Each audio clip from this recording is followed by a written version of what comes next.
Let's go Dolphins! Big changes are happening within the Miami Dolphins organization. The team isn't just tweaking the coaching staff, they're building something bold, something risky, and perhaps even revolutionary. This could be the turning point we've all been waiting for, or it could go very wrong. But one thing is certain, it's not the same in Miami anymore. The burning question is, are these changes part of a master plan to finally get us to the Super Bowl, or are we watching a risky gamble unfold in real time? Before I detail everything I've discovered, Dolphins fans, do the same. If you're excited to see this team take the next step, click the like button right now. And if you've been loyal to this franchise through it all, leave a comment saying, "Go Dolphins." My heart bleeds aqua and orange. Let's get right into it. The Miami Dolphins are quietly but confidently assembling their coaching staff for the 2024 season, and the first major splash came with the hiring of Bobby Slowick as the new offensive coordinator. This is a move that's been creating buzz across the league. Remember, Slowick was also interviewed for the Eagles' OC position, so it's clear his stock was high despite being let go by Houston after a down year. But rewind the clock to C.J. Stroud's rookie campaign, and it becomes clear why he was so heavily sought after. That offensive success in Houston under Slowick was no fluke. He was once labeled a super genius among offensive minds, a label that carries weight when you're following in the footsteps of offensive juggernauts like Kyle Shanahan. Jeff Hafley, Miami's new defensive-minded head coach, had options. He seriously considered Adam Stenavich from Green Bay, but ultimately chose Slowick, not because of familiarity alone, but because of how difficult the Shanahan-style offenses are to defend. Hafley emphasized that he's been around two top-tier play callers in Shanahan and Matt LaFleur and recognized in Slowick that same pedigree. Shanahan even began Slowick's development on the defensive side of the ball, which gives him a unique perspective that Hafley values. It's also worth noting how Hafley plans to work with Slowick. He doesn't want to interfere, he wants to support. He said, "Matt, let me do my thing. I think it's important that I let Bobby do his thing." This collaborative but respectful balance could be key to unlocking the Dolphins' full offensive potential. Now, while all eyes are on the OC position, there's more happening under the radar. Ryan Downard, the Packers' defensive backs coach, is being brought in to lead Miami's secondary. He's been in Green Bay since 2018, steadily climbing from quality control to safeties coach to DB's coach. When healthy, that Packers secondary was one of the toughest in the league. Downard isn't a flashy hire,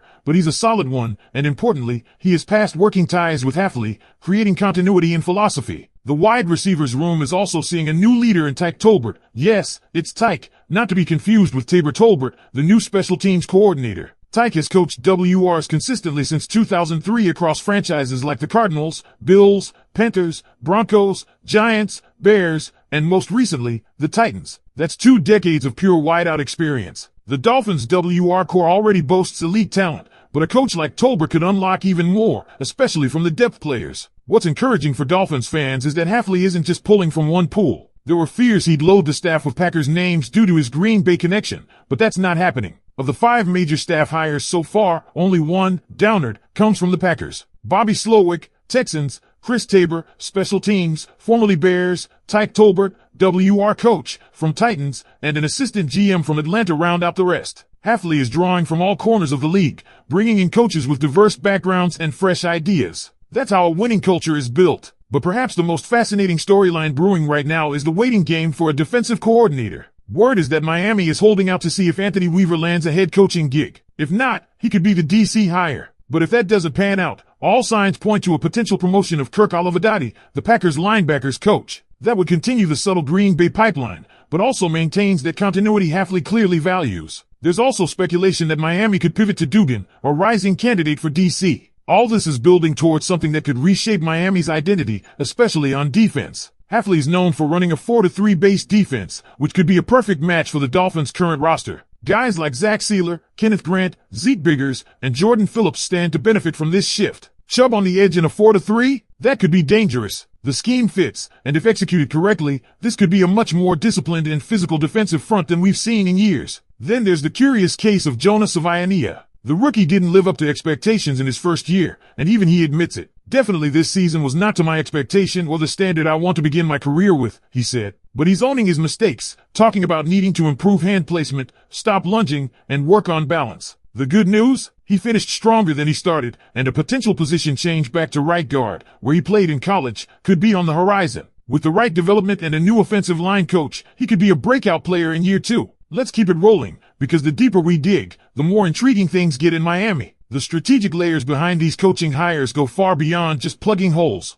They're part of an orchestrated plan by Jeff Hafley and Mike McDaniel to construct a cohesive unit that finally delivers results where it's mattered most, in January. And as we know, that's where the Dolphins have stumbled year after year. Let's go back to Bobby Slowick for a moment, because what's being built offensively hinges on whether he can truly elevate this group. His arrival in Miami isn't just a career bounce back, it's a calculated gamble, one that Jeff Hafley is willing to take based on first-hand experience. Remember, both Hafley and Slowick were on that 49ers staff in 2017 to 2018. They saw up close how Kyle Shanahan built an offense that's deceptively simple for the players but nightmarishly complex for opposing defenses. That's the style Hafley wants, offensive systems where every motion, every shift, every alignment serves a purpose and forces defenders to hesitate. And Slowick has lived that system. But here's where it gets really interesting. This isn't just about the offense catching up to elite-level play calling. It's about synergy between the offense and defense. Hafley, as a defensive coach, values offensive coordinators who understand what stresses a defense. And that's exactly what Slowick provides. There's a trust factor here that goes beyond resumes. It's built on a shared football philosophy. Hafley wants his DC to do the same thing he expects from Slowick, run a system that's tested, efficient, and hard to counter. And let's not forget the leadership angle. Hafley is making it clear he's not going to be a micromanaging head coach. He's empowering Slowick to do his thing,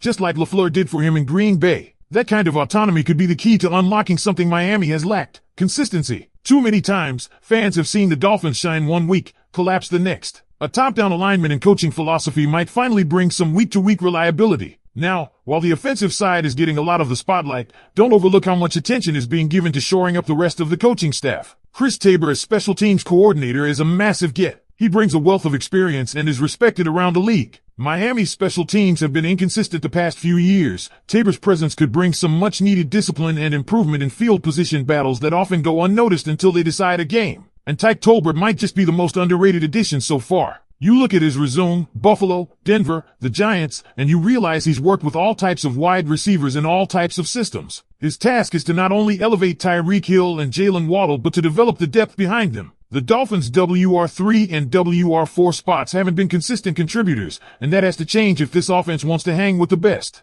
Depth wins championships. Meanwhile, Ryan Downard's arrival from Green Bay also deserves more credit. When the Packers' secondary was healthy, they played with discipline, physicality, and excellent situational awareness. That's something the Dolphins' DBs have struggled with, especially in big moments. With players like Xavier Howard aging and others stepping into bigger roles, Downard's guidance could be pivotal, especially if Hafley installs a more zone-heavy, disguise-laden 4-3 system that demands precise communication and assignment discipline on the back end. Now, on the defensive side, there's anticipation boiling over. All signs suggest the Dolphins are biding their time, waiting to see if Anthony Weaver becomes available. If not, the fallback plan seems to be promoting from within or elevating someone like Kirk Olivadotti from Green Bay. It's clear Hafley is looking for familiarity but not falling into the trap of overloading on one coaching tree. Only one of the first 5 hires came from Green Bay. That balance is intentional and smart. Then there's the defensive scheme. A 4-3 base defense is a notable shift from what Dolphins fans have been used to under Vic Fangio and others. It's more traditional, yes, but it could be more effective with this roster. Guys like Chubb, Seiler,